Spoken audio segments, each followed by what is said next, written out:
India में कल से आज तक की सारी बड़ी खबरें अगले 3 मिनट में। हरिद्वार में कांवड़ यात्रा के बाद around 7,000 metric ton extra waste जमा हुआ है। इसे क्लीन करने के लिए एडमिनिस्ट्रेशन ने 12 से 18 अगस्त तक स्पेशल ड्राइव स्टार्ट करी है। अराउंड 1000 एडिशनल सैनिटेशन वर्कर्स और 80 से ज्यादा व्हीकल्स क्लीनिंग में लगाए गए हैं और गंगा घाट को प्रायोरिटी दी जा रही है। हर की पौड़ी की वुमेन्स चेंजिंग रूम में डिस्कार्डेड क्लोथ्स और यूरिन फिल्ड बॉटल्स भी मिली है।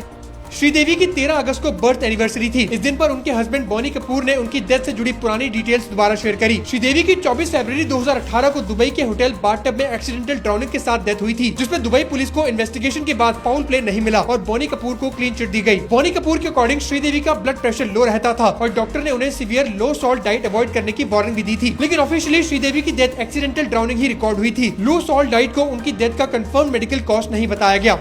सिर्फ 5% प्रोडक्टिविटी के साथ मॉनसून सेशन इंडिया का अब तक का सबसे कम प्रोडक्टिव पार्लियामेंट सेशन रहा। सेशन में टोटल 12 बिल्स पास हुए, लेकिन लोकसभा सिर्फ अराउंड 16% शेड्यूल टाइम चली, जबकि गवर्नमेंट के हिसाब से प्रोडक्टिविटी 19% और राज्यसभा की 39% रही। किरण रिजिजू के अकॉर्डिंग लोकसभा में 11 बिल्स बिना डिस्कशन के पास हुए।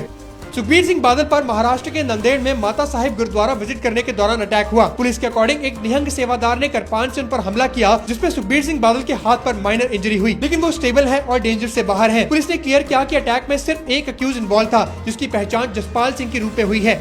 नेपाल के पोखरा में फॉर्मर गोरखा सोल्जर्स और उनके सपोर्टर्स प्रोटेस्ट कर रहे हैं। उन्होंने इंडियन आर्मी में नेपाली यूथ की रिक्रूटमेंट दोबारा स्टार्ट करने की डिमांड करी है। रिक्रूटमेंट कोविड-19 के बाद रुक गई थी और 2022 में अग्निपथ स्कीम आने के बाद नेपाल गवर्नमेंट ने इसे रीस्टार्ट नहीं होने दिया। प्रोटेस्टर्स का कहना है कि गोरखा रिक्रूटमेंट इंडिया नेपाल के बीच 200 साल से ज्यादा पुरानी मिलिट्री ट्रेडिशन है और इसे कंटिन्यू रहना चाहिए।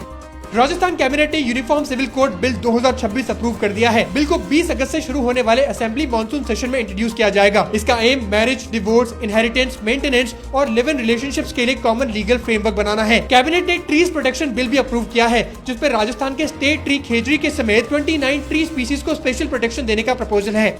यूएन सिक्योरिटी काउंसिल ने नवंबर 2025 के Delhi red fort terror attack को ऑफिशियली अल कायदा इन द इंडियन सब कॉन्टिनेंट से लिंक किया। इस ब्लास्ट में अराउंड 15 लोगों की डेथ हुई थी और कई लोग इंजर्ड हुए थे। रिपोर्ट्स के अकॉर्डिंग AQIS अब छोटे और स्कैटर्ड सेल्स के थ्रू ऑपरेट कर रहा है और लॉजिस्टिक्स और फाइनेंशियल नेटवर्क्स बिल्ड कर रहा है। यूएन पैनल ने बांग्लादेश में AQIS के पॉसिबल एक्सपेंशन को लेकर कंसर्न रेज किया है।